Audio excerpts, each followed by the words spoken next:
তো সে এখন হারিয়ে গিয়েছে। সেক্ষেত্রে মিজানের পাশে এরকম লোক লেগেছে, ইউটিউবাররা লেগেছে, তাহলে মিজানও এরকম হেরে যাওয়ার একটা সম্ভাবনা দেখছে। এবং খাবারের মান একদম বাজে, অনেকে বলছে লবণ হয়নি, ভাত একদম পচপচে। সব কিছু মিলে আপনার মন্তব্য কী? এটা নিয়ে আজকে আমার ৫ নম্বর কাজ। আধারটা আসলে আপনার যেটা এই ধরনের মন্তব্য করে আমি জাস্ট ওদেরকে বলবো ওদের মাইন্ডটা একটু চেঞ্জ করে। কারণ আমরা এমন একজন মানুষ জাতি, আমরা কখনো চাই না যে কারো ভালো জিনিসটা আমরা দেখি। এমন একজন কাজ, আপনি যদি স্বাচ্ছন্দ্য বোধ করেন আলু ভর্তা দিয়ে খাওয়া, তাহলে ওইটাই হবে আপনার জন্য বেস্ট। আপনি যদি এটা মনে করেন আপনার জন্য ওইটাই বেস্ট, তাহলে ওইটাই বেস্ট।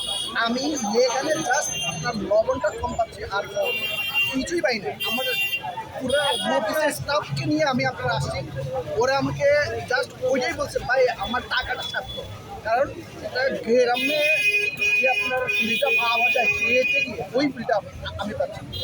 ওইটা আপনার এত তাড়াহুড়ার মধ্যে সব কিছু পাকটাক করবে, ওরা তো একটু সময় দিতে হবে।